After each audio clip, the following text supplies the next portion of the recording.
Welcome back to A Buddhist Married a Mormon. I'm Veronica, I'm Duke. and our episode today is about Mormon sex. Let's talk about sects.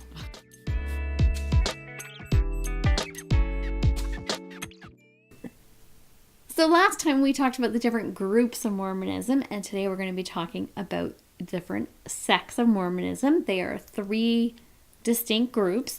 So we need to talk about the history of the Mormon Church and how it started, because it's one of the newest religions. Yeah, it's only 100, 200 years old.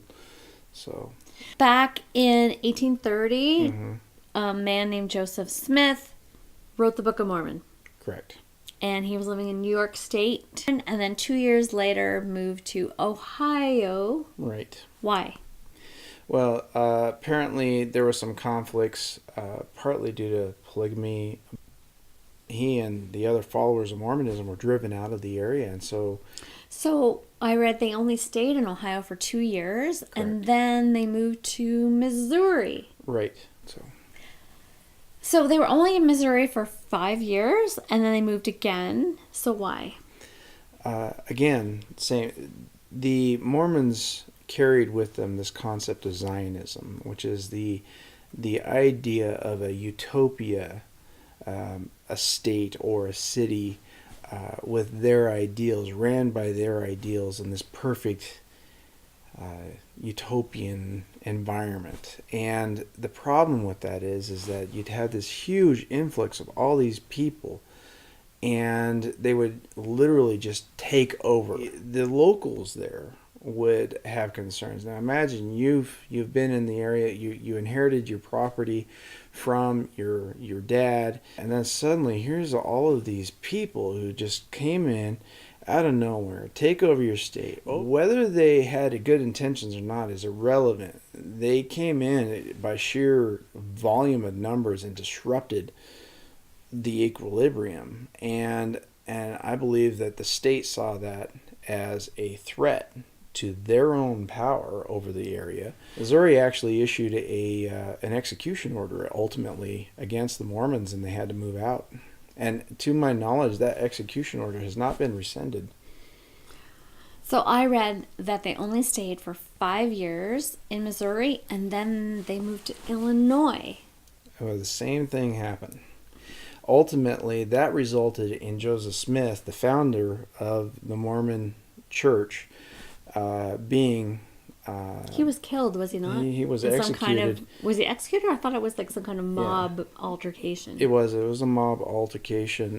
Okay. So then I read that a man named Brigham Young takes over as leader. And Now, it wasn't so easy as that. It wasn't so easy as, okay, Joseph Smith dead, now we're Brigham Young. They didn't know who was going to be And the that was leader. the first split in the church. Correct. The very first one. Correct. So Brigham Young decides to be leader, but then there's these other people who are Wanted to following, stay right there. Stay right there and not keep moving and moving and moving all the Illinois. time. Correct. So there was the people who said, yes, Joseph Smith is dead, but we are tired of fighting with people and having conflicts, and we don't want to move anymore. Right. And so you have what ultimately became the LDS leaving with Brigham Young, and then you have the RLDS, the Reformed Latter-day Saints, staying in Illinois, and they believed that the leader of the church should be a descendant of Joseph Smith, who was a prophet. And they, some kind of hereditary lineage should be... Some kind of patriarchal system.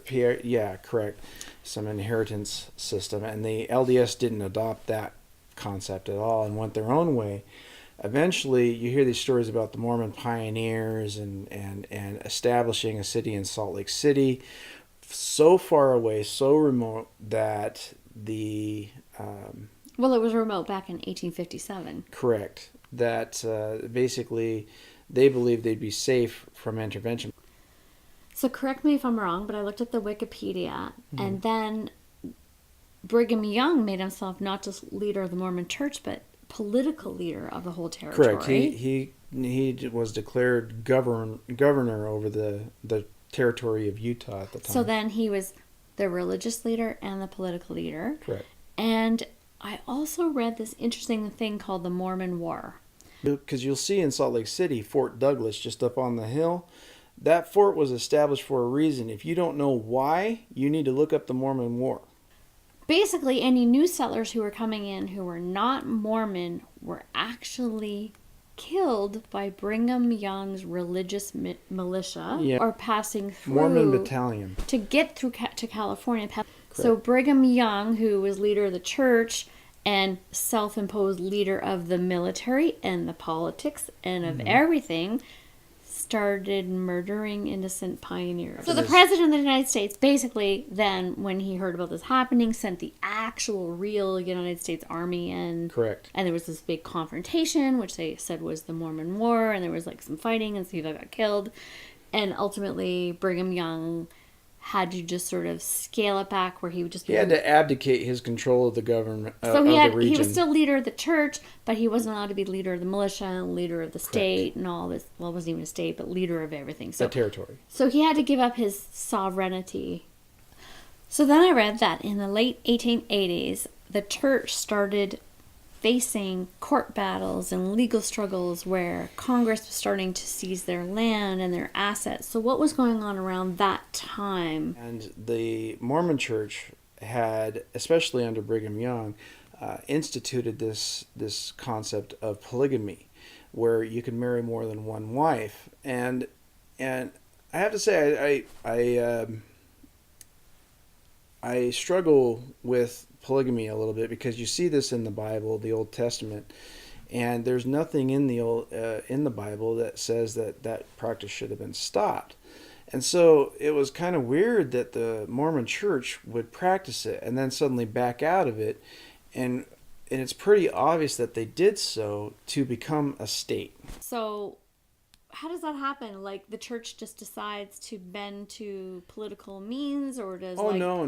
God come down and say, it was suddenly this revelation from God. Okay. Yeah, it was suddenly this revelation from God that suddenly this practice, which actually is biblical, is no longer commanded by God, and then bam, they become a state. There were members of the church who felt that the church leaders were bending to political pressure, and that it wasn't actually really the word of God, and that the fact that they were now ending polygamy meant they were going against Brigham God. Young and against God and against Joseph Smith.